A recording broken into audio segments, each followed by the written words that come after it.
विघ्नहर्ता श्री गणेश, श्री गणेश, श्री गणेश।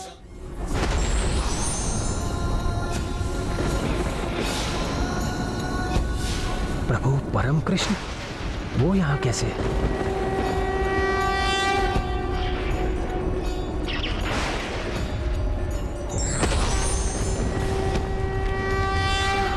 ये क्या हो रहा है?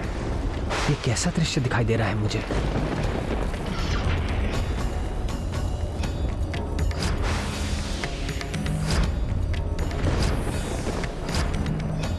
ये धुंधली स्मृतियां कब की हैं? मुझे अब इनका स्मरण क्यों हो रहा है?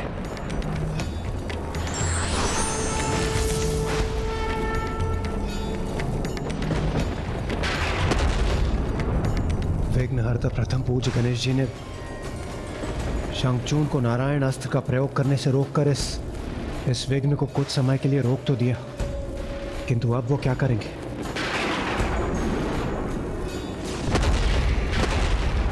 सावधान हो जाओ पुत्र, देवता छल कर रहे हैं तुमसे।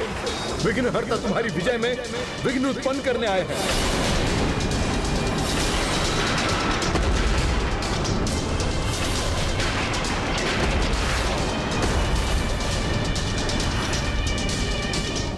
गजानन, यहाँ आपका कोई कार्य नहीं। ये युद्ध मेरे और महादेव के मध्य है। आप तो स्वयं कृष्ण तत्व हैं, इसलिए आपको कृष्ण भक्त की विजय में बाधा नहीं बनना चाहिए। बाधाएं भी कभी कभी मुक्ति का कारण बनती है शंखचूड़। विघ्नहर्ता, कृष्ण भक्त शंखचूड़ के विघ्नकर्ता मत बनिए। विघ्न? ये विचार तुम्हारे मन में कहाँ से आया? मैं तो यहाँ तुम्हें आशीर्वाद देने आया हूँ।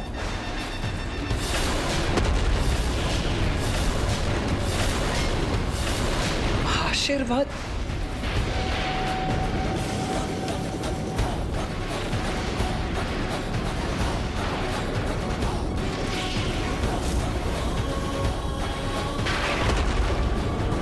गणेश उसे वार करने से रोक रहा है, जिससे कि सूर्यास्त हो जाए और आज युद्ध विराम का समय हो जाए।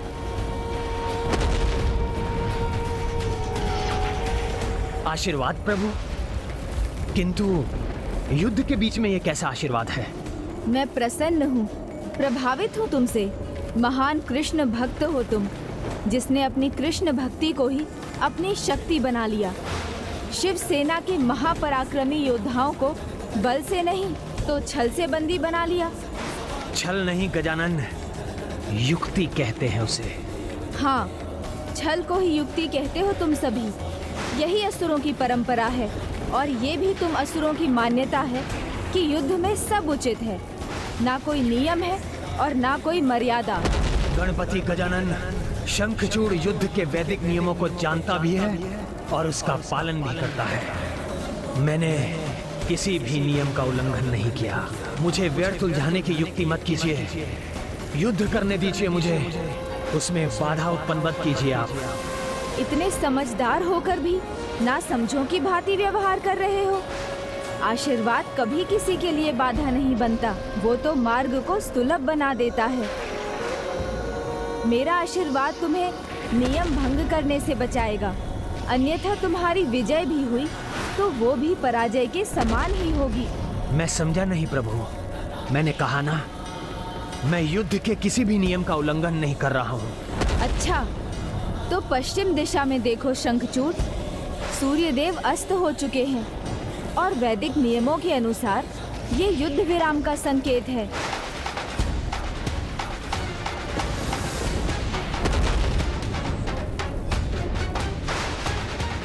गणेश की बुद्धि और युक्ति के समक्ष कोई टिक ही नहीं सकता है। नहीं पुत्र, रुको मत। गणेश जी की चतुराई में मत उलझो। तुम्हें वार करने से रोकने के लिए तुम्हारा समय व्यर्थ कराया जा रहा है। जो अनुचित है वो मत करो शंखचूड़, झुका लो अपना अस्त्र।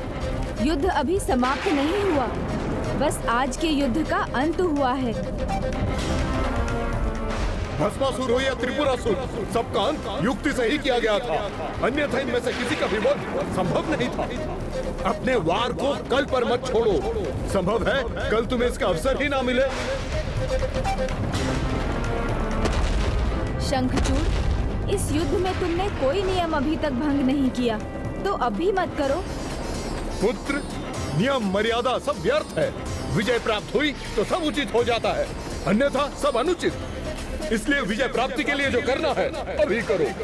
नियमों को भंग करना तो किसी भी असुर के लिए साधारण बात है, किंतु श्री परम कृष्ण का कोई भक्त ऐसी भयंकर भूल कैसे कर सकता है? सूर्यास्त के बाद नारायण अस्त्र का प्रयोग सर्वथा अनुचित है। ये तुमने ऐसा किया तो धिक्कार है तुम्हें, मिथ्या है तुम्हारी भक्ति। सोचो शंखचूड़, अपने आराध्य का अपमान कर एक असुर की भांति कर्म करना चाहते हो, या भक्त बनकर मर्यादा का पालन करते हुए अपने आराध्य का मान रखना चाहते हो? अब ये तुम पर निर्भर है।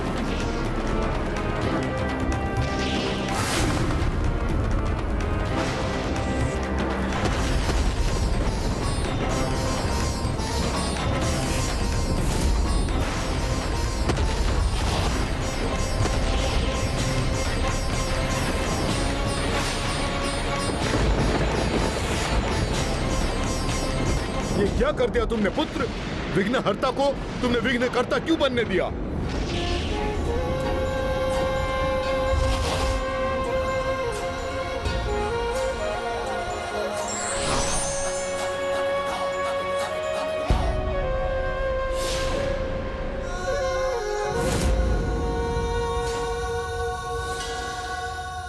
आज तो सृष्टि पर छाया ये महासंकट गणेश के कारण टल गया।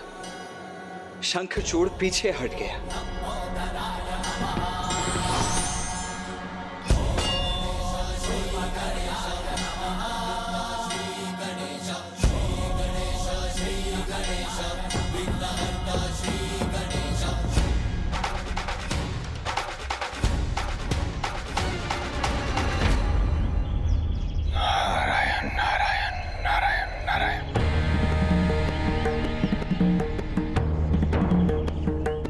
प्रभु, आप ऐसे निश्चिंत हैं? कैसे?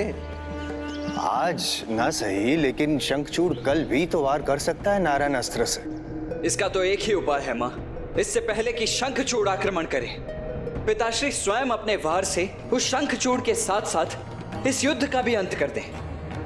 नहीं भ्राता, उसका कोई लाभ नहीं होगा, क्योंकि उसकी सुरक्षा के लिए शंखचूड़ को प्राप्त है कृष्ण कवच। कृष्ण कवच।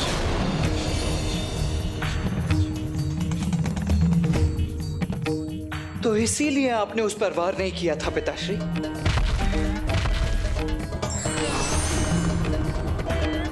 हाँ पुत्र कार्तिकेय, मैं किसी भी स्थिति में कृष्ण कवच पर वार नहीं कर सकता।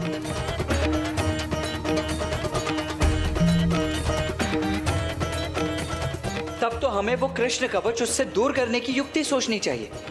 कृष्ण कवच ही नहीं, उसके साथ असुर शंखचूड़ को एक और कवच प्राप्त है। ऐसा कवच जिसे ना कोई भेद सकता है, ना ही शंखचूड़ से छीन सकता है। वो कवच जिसे उससे कोई दूर नहीं कर सकता, और वो है उनकी पत्नी देवी तुलसी के अनुपम प्रेम, अपने पति के प्रति उनकी निष्ठा और उनका समर्पण, अर्थात उनके पतिव्रत का कवच।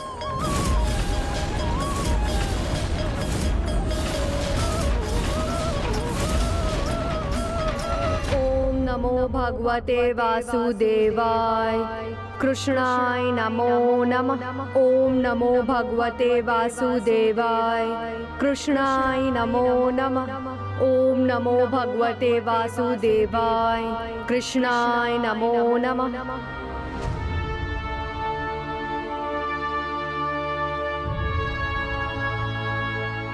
पिताश्री, मैं अपने कारण तुलसी को इतनी पीड़ा में नहीं देख सकता।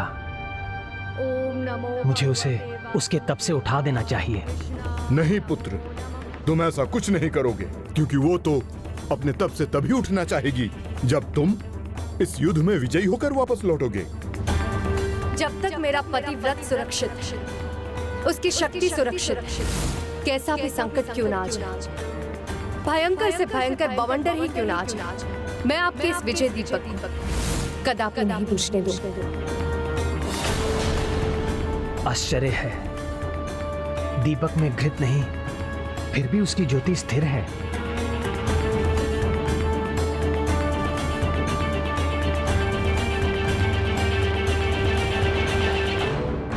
आप सभी ने उस पर इतने आक्रमण किए, किंतु वो सुरक्षित रहा, क्योंकि उसका एकमात्र कारण है देवी तुलसी का पतिव्रत। ओम नमो भगवते वासुदेवाय, कृष्णाय नमो नमः। सत्य है, देवी तुलसी की तपोशक्ति ने ही मुझे रोका, मुझे आभास कराया कि मैं कृष्ण कवच पर ही प्रहार करने वाला था। तुलसी के कारण ही मैंने समय पर कृष्ण कवच को क्रियान्वित किया, अन्यथा प्रभु महादेव का वार मुझ पर अवश्य होता। तब मैं कदापि सुरक्षित नहीं रहता।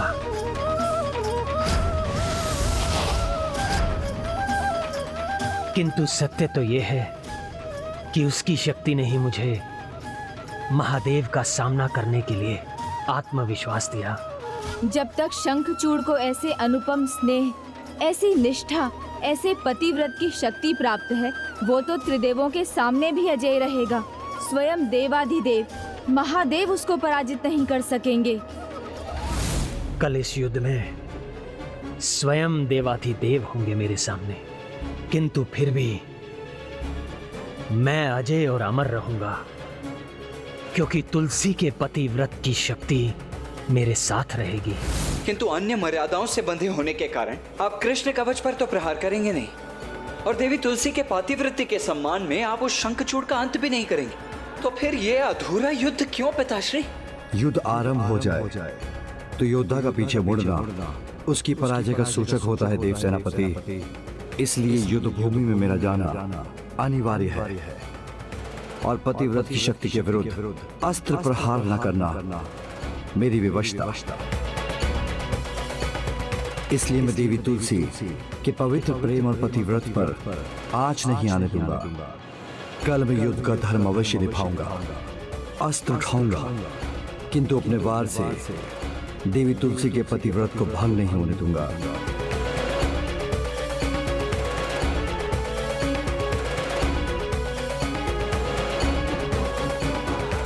तुलसी, मैं अब तुम्हें इस कष्ट में नहीं रहने दूंगा। कल युद्ध भूमि में प्रवेश करते ही नारायण अस्त्र का प्रयोग कर इस युद्ध के साथ तुम्हारे कष्ट का भी अंत करूंगा। किंतु पुत्र, तुम्हारे लिए विघ्नहर्ता अब विघ्नकर्ता बन चुके हैं। कदाचित अब तुम्हारे लिए इतना सरल नहीं रहा ये युद्ध, क्योंकि वह नारायण के अस्त्र के वार का तोड़ ढूंढकर तुम्हारी विजय में विघ्न उत्पन्न कर सकते हैं। शंखचूड़ उसकी युक्ति भी ढूंढ लेगा। वो जो करने वाला है उसका कोई तोड़ मेरे पास भी नहीं। विघ्नहर्ता होने पर भी मेरे पास ऐसा कोई उपाय नहीं कि मैं इस विघ्न को हर सकूं। स्वयं विघ्नहर्ता गणेश विघ्न हरने की युक्ति ना सोच सके, यह असंभव है अनुज गणेश। कठिन परिस्थिति में ही पुत्र बुद्धिमान की बुद्धि की वास्तविक परीक्षा होती है। वो अंधकार में भी प्रकाश की एक किरण को ढूंढ ही लेता है, और मुझे पूर्ण विश्वास है पुत्र, तुम इसका भी कोई उपाय ढूंढ ही लोगे। हाँ पुत्र, भोर होने तक तुम्हें अवश्य ही कुछ ना कुछ सूझ ही जाएगा। मैं आपके विश्वास पर खरा उतरने का प्रयास करूंगा। तब तक आप सभी विश्राम कीजिए। प्रणाम माता, प्रणाम भ्राता।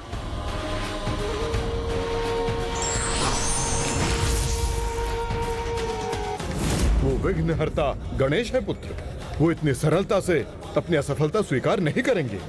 तुलसी के पतिव्रत की शक्ति के आगे उनकी सभी युक्तियां विफल होंगी। ओम नमो भगवते वासुदेवाय, कृष्णाय नमो नमः। ऐसे अद्भुत पतिव्रत का कोई तोड़ नहीं।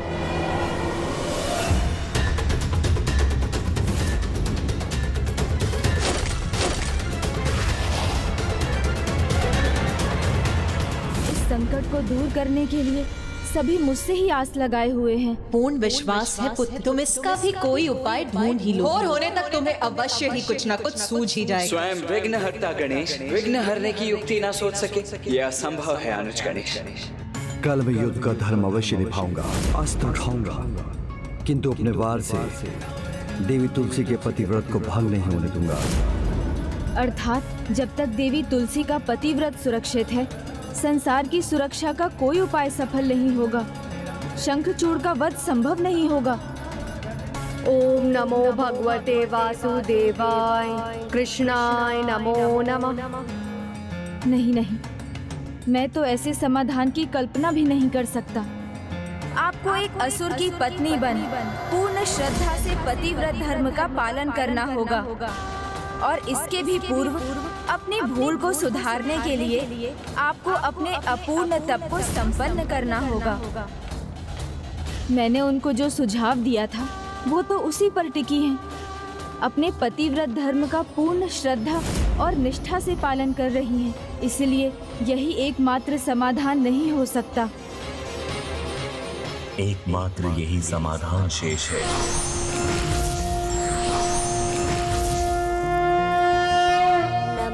प्रणाम प्रभु। प्रणाम प्रभु महागणाधिपति जी। भक्त प्रियाय देवाय नमः। अब इस समस्या का एक ही समाधान है, शंखचूड़ से कृष्ण कवच लौटाना और देवी तुलसी के पतिव्रत के कवच का भंग होना। गणेश, तुमने देवी तुलसी को जो वरदान दिया था उसके पूर्ण होने का समय अब आ गया है। शीघ्र आपका जन्म एक दिव्य पौधे के रूप में होगा, जिसका नाम भी तुलसी ही होगा, जिसका नाम भी तुलसी ही होगा। आप इस दिव्य पौधे के रूप में प्रभु श्री कृष्ण के शालीग्राम रूप की अर्धांगिनी बनने का सौभाग्य प्राप्त करेंगे। उन्हें अब शीघ्र दिव्य तुलसी पौधे के रूप में प्रकट होना है, किंतु ऐसा तभी होगा जब देवी तुलसी का पतिव्रत भंग होगा। और इस कार्य को आप संपन्न करेंगे नारायण, किंतु एक कार्य तुम्हें भी करना है गणेश, और इसका माध्यम आपको ही बनना होगा नारायण। हे महागणाधिपति, आप ये मुझे कैसी दुविधा में डाल रहे हैं? एक भक्त से उसके वरदान में मिले कवच को लौटाने को कह रहे हैं और दूसरे भक्त से उसके पतिव्रत के कवच को भेदने को कह रहे हैं। ऐसा करने के लिए मुझे एक भक्त के साथ पाप और दूसरे भक्त के साथ छल करना होगा। ये मैं कैसे करूंगा महागणाधिपति? शंखचूड़ ने बुरे कर्म किए, इसलिए उससे उसका कवच लौटाना भले ही उसके कर्मों का फल माना जाए, किंतु प्रभु देवी तुलसी के साथ तो यह अन्याय होगा। ये मैं कैसे करूं प्रभु? देवी तुलसी ने एक जन्म नहीं अपितु 2 जन्मों में मेरी ही तपस्या की है, मेरे ही प्रति समर्पित रही, फिर भी मुझे नहीं पा सकी, और अब मैं उसे इतना बड़ा दंड कैसे दे दूं? ये मैं कैसे करूंगा महागणाधिपति? हाँ प्रभु, देवी तुलसी तो पूर्ण श्रद्धा के साथ अपना कर्तव्य निभा रही हैं, पवित्रता के साथ अपने पतिव्रत धर्म का पालन कर रही हैं। फिर ये उनके प्रति अन्याय और दंड समान नहीं होगा। इस अन्याय में न्याय छिपा है। कभी कभी दंड प्रत्यक्ष रूप में कठोर प्रतीत होता है, किंतु उस दंड में उसके प्रति न्याय होता है। जैसे वृक्ष की आयु पूर्ण होने पर उसे जड़ से काट दिया जाता है, किंतु उसके काष्ठ को विभिन्न कार्यों के लिए प्रयोग में लाया जाता है। यही उस वृक्ष की जीवन की सार्थकता है। इसी प्रकार प्रत्येक तप का परिणाम वरदान नहीं होता, तप का फल भिन्न रूप से भी आता है, क्योंकि सत्य तो ये है कि विधाता कभी कभी छोटा कष्ट देकर बड़े कष्ट हर लेता है। किंतु प्रभु देवी तुलसी के पतिव्रत में ही उनके प्राण हैं। यदि वो अपने इस धर्म का पालन न कर सकी तो ये उनके लिए मृत्यु से कम नहीं होगा, और वो मृत्यु उसके लिए वरदान बनेगी, उसके जीवन के लक्ष्य के निकट ले जाएगी, क्योंकि उसे तो दिव्य तुलसी पौधा बनकर फिर से जन्म लेना है।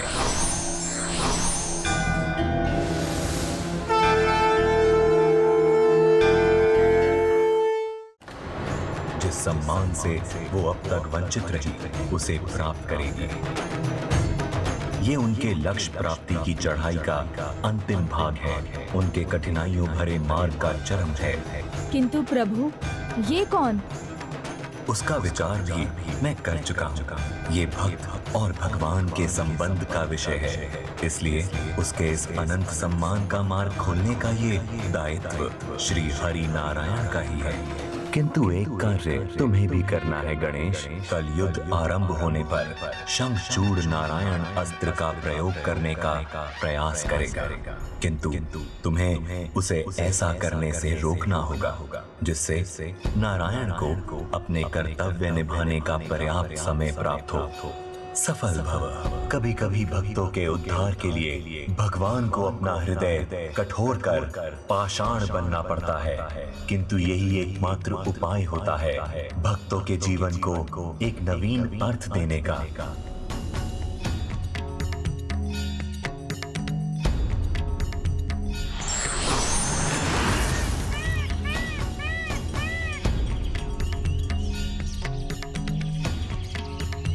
प्रभु,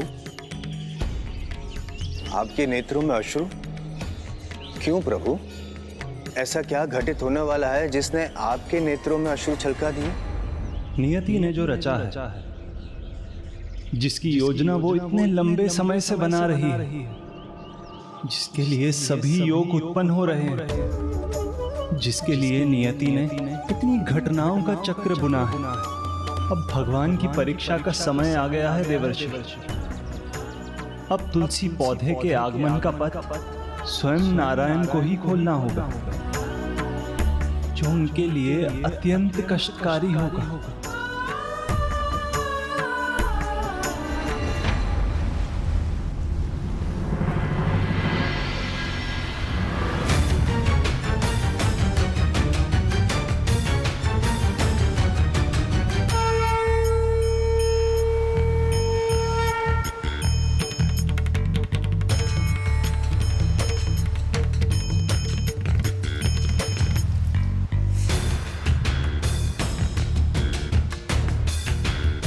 हे प्रभु श्री हरि नारायण, मुझे आशीष दीजिए कि आज का दिन मेरे जीवन का महानतम दिन हो।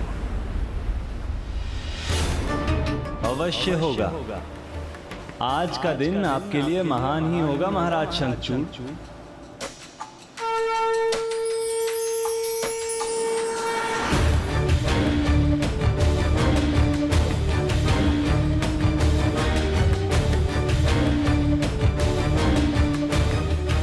किंतु ये भी सत्य है, कुछ पाने के लिए कुछ खोना भी पड़ता है। प्रणाम ब्राह्मण देव, आपके इन शुभ वचनों के लिए, आपके इस आशीर्वाद के लिए आप मुझसे क्या चाहते हैं? जो चाहे मांग लीजिए, ये कृष्ण भक्त शंखचूड़ अवश्य देगा। वचन देकर उसमें बंध जाएं, उससे पहले एक बार और विचार कर लीजिए महाराज शंखचूड़। मैं आपके दर्शन कर रहा हूं तो मुझे ऐसा आभास हो रहा है जैसे मेरे प्रभु ही मेरे सामने हो, और मेरा जो भी है उस पर सर्वप्रथम मेरे प्रभु का ही अधिकार है। इसलिए मुझे आपको कुछ देने का वचन देने से पहले पुनर्विचार करने की आवश्यकता नहीं है। मांगिए ब्राह्मण देवता, आप जो भी कहेंगे आपको अवश्य देगा शंखचूड़।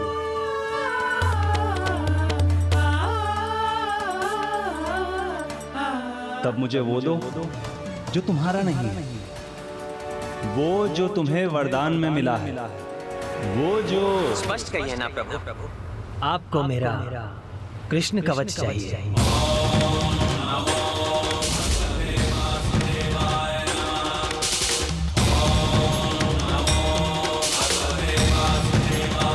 मुझे कोई संकोच नहीं, मैं आपको कृष्ण कवच देने के लिए प्रस्तुत हूं।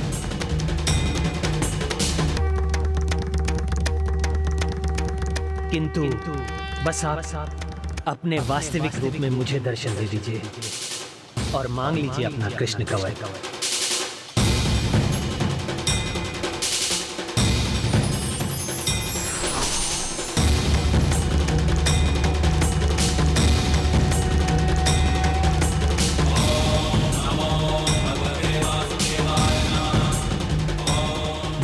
हुआ प्रभु,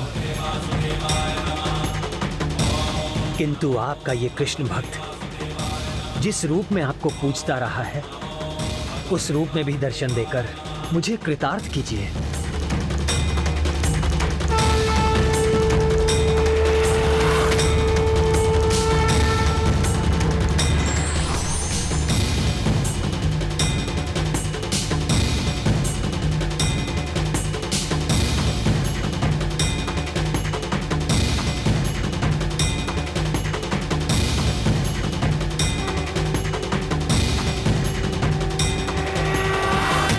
मुझे अपना कृष्ण कवच दे दो शंखचूड़, मुझे अपना कृष्ण कवच दे दो शंखचूड़, मुझे अपना कृष्ण कवच दे दो शंखचूड़।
मैंने आपकी आज्ञा का पालन किया, वैसे भी मुझ जैसा पथभ्रष्ट इस कवच के योग्य नहीं है। महादेव ने इस कवच का मान रखते हुए मुझ पर वार नहीं किया, किंतु मैंने क्या किया? केवल उन पर प्रहार, ना ही ये धर्मोचित है और ना ही युद्ध की मर्यादा। इसलिए आप ये कवच ले लीजिए, तभी युद्ध समानता के साथ होगा। प्रभु, मैं असुर हूं, मेरे लिए नियमों का कोई अर्थ नहीं है, किंतु आपके भक्त को तो आपके द्वारा स्थापित नियमों का पालन तो करना ही चाहिए। स्वयं आपके आराध्य देवादिदेव महादेव को सम्मोहित करना, उन पर वार करना आपके नियमों के स्वयं आपके विरुद्ध होगा, जो मैं कदापि नहीं करना चाहता। इसलिए संकोच मत कीजिए प्रभु, निसंकोच ये कवच ले लीजिए। किंतु प्रभु, महादेव के सामने टिके रहने की शक्ति अब भी मुझ में है। लीजिए प्रभु, इस दिव्य कृष्ण कवच को आप ले लीजिए प्रभु।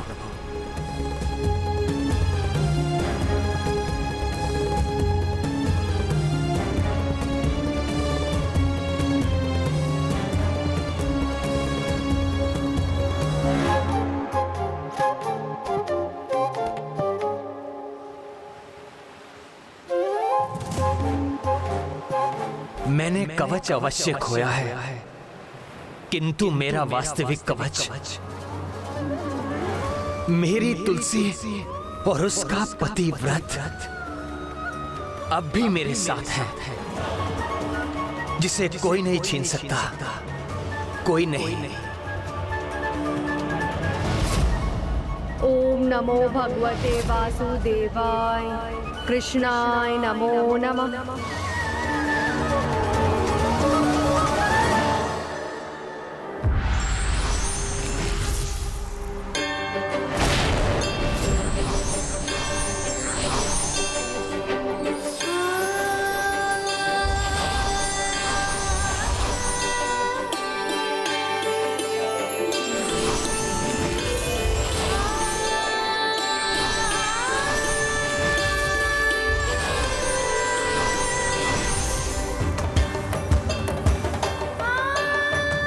इन सभी के लौटने का अर्थ है कि प्रभु नारायण ने कृष्ण कवच पुनः प्राप्त कर लिया है।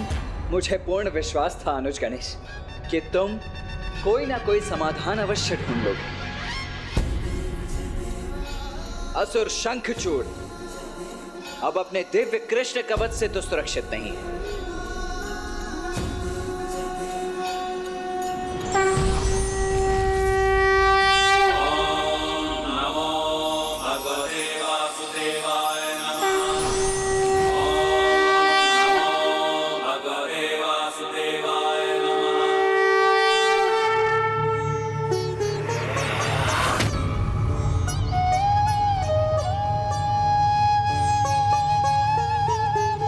शंखचूड़, तुमने आज मुझे अपना कवच लौटाकर बहुत बड़ा त्याग किया है, इसलिए मैं तुम्हें अपार बल और सामर्थ्य का आशीष देता हूं।